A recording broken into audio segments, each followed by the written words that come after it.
HCF कैसे ज्ञात करें इसके बारे में आज हम लोग सीखेंगे।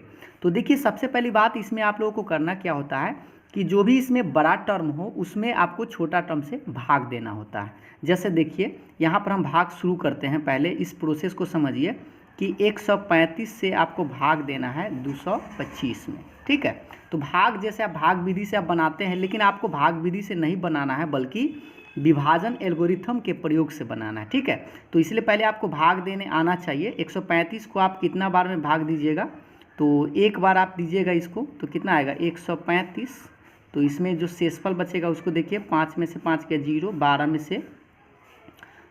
में से 3 गया, ये हो गया आपका 9, और ये तो आपका हो गया, और ये तो 1 बचेगा, 1 में से 1 घटेगा कट जाएगा तो यानी 90 बचेगा। तो शेषफल इसका कितना है, तो इसको हम ऐसे लिखते हैं, याद रखिएगा 225, यानी 225 में हम भाग दे रहे हैं किससे, 135 से। तो लिखिएगा 135 गुना, और जितना बार में लगेगा, जितना बार लग रहा है उसको लिखिएगा, और प्लस में क्या शेषफल जो बचेगा उसको लिखिएगा यहाँ पर इस तरह से, ठीक है। एक बार फिर से समझिए, 135 से हम भाग दे रहे हैं 225 में, जो भी छोटा टर्म है उससे आप भाग दीजिएगा बड़ा टर्म वाला में। तो भाग दे रहे हैं तो एक बार में लगा 135, तो कितना बचा 90 शेष इसका बच गया। तो इसको आप इस तरह से लिखिएगा 225 बराबर 135 से भाग दिए, इसीलिए 135 गुने 1 प्लस 90। अब इस 90 को फिर आप घेर कर इस तरह से, अब यहाँ जो है 135 आप लिख दीजिएगा और आप इसको आप भाग दीजिएगा, ठीक है।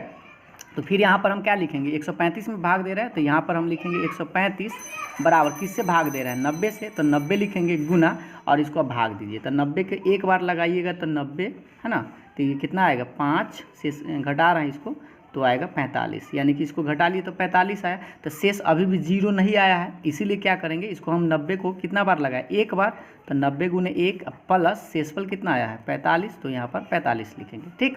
अब हम क्या करेंगे, इस 45 को फिर से घेरेंगे और यहाँ जो लिखा हुआ है 90 इसको लिखेंगे, ठीक। अब इसको आप भाग दीजिए, तो गौर से देखिए 45 को, अब देखिए 90 में आप भाग दे रहे हैं 45 से, तो आप यहाँ 90 लिखिएगा, और किससे भाग दे रहा है 45 से, तो 45 लिखिएगा गुना। अब चलिए इसको भाग दीजिए, तो 45 दूना 90, कितना, ये तो कट गया। तो इस बार जो है कितना बार में कटा, 2 बार में, तो 45 गुने 2, अब प्लस कितना आया 0, यानी शेषफल 0 आया। तो देखिएगा शेष आपका 0 आ गया, शेष क्या आया 0 आया। तब याद रखिएगा शेष जहाँ कटता है, जहाँ 0 है उसके ऊपर वाला टर्म इसको देखिएगा, ये आपका टर्म है। तो इस तरह से आपका HCF जो होगा वह 45 होगा, या आप इस तरह से कह सकते हैं जहाँ 0 है यहाँ जो टर्म होगा, जो भी टर्म होगा लास्ट में जब 0 आ जाए तो यहाँ जो बचेगा वही आपका HCF होगा। तो इस तरह से आप आराम